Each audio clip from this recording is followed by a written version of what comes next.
Bonjour, morning brief du 11 septembre 2020. La bourse de Tunis termine encore sur une note positive avec un Tunis Index qui a progressé de 0,30%, réduisant ses pertes annuelles à seulement 4,31% depuis le 1er janvier 2020. Volume d'échange de presque 6 700 000 dinars, dont 878 000 dinars sur SFBT. SH a fait l'objet d'un volume d'échange de 636 000 dinars.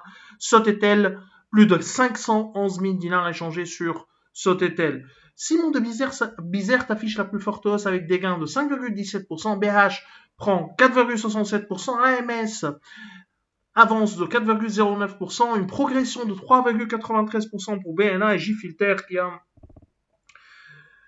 bondi de 3,92%. Côté baisse, Servicom recule de 5,74%. UADH cède 3,89%. Sifat lâche 3,15%. Meuble intérieur dévisse de 2,99% et un recul de 2,97% pour l'UBCI.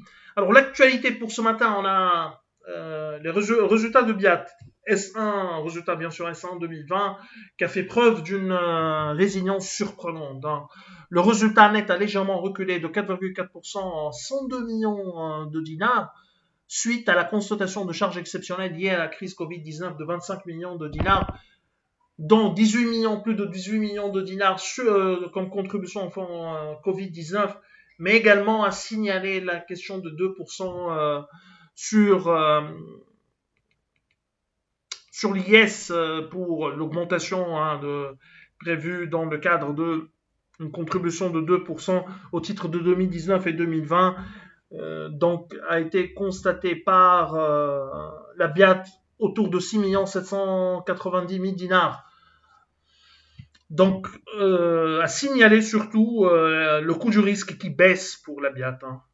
Il est sur une tendance baissière, un coût du risque qui baisse de 22%, de plus de 22% à 68 millions de dinars. On verra après au deuxième semestre pour ce qui est de l'impact de la crise Covid-19 sur le coût du risque.